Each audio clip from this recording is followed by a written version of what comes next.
Nous terminons ce cours par les notions clés qui sont à savoir, à comprendre et à maîtriser.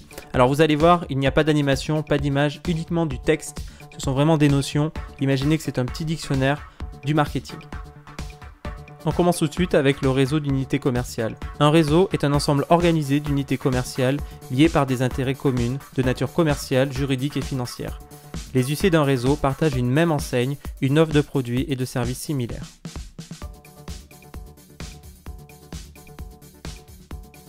Commerce intégré. Ce sont des réseaux dirigés par une entreprise tête de réseau qui définit la forme du réseau et applique la stratégie générale d'un parc important d'UC sur une zone plus ou moins étendue. Commerce associé. Les UC sont la propriété de commerçants indépendants responsables juridiquement et financièrement des résultats de leur activité. Pour augmenter leur efficacité commerciale, ces commerçants peuvent choisir de s'organiser de façon horizontale ou verticale.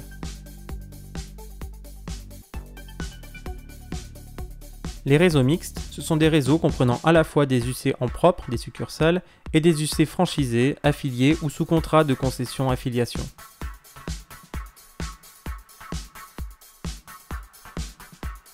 Les succursales, elles regroupent au moins 10 points de vente et une centrale d'achat.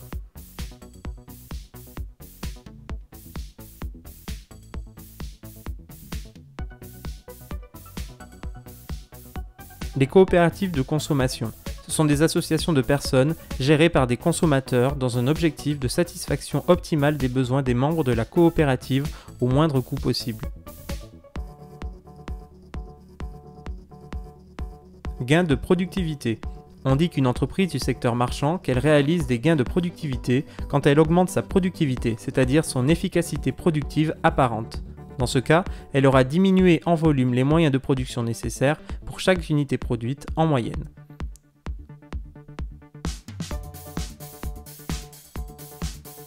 Effet de synergie.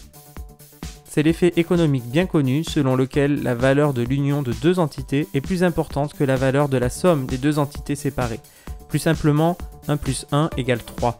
Ainsi, la réunion de deux entreprises se traduira par des avantages concurrentiels supplémentaires et une pression plus forte sur les fournisseurs.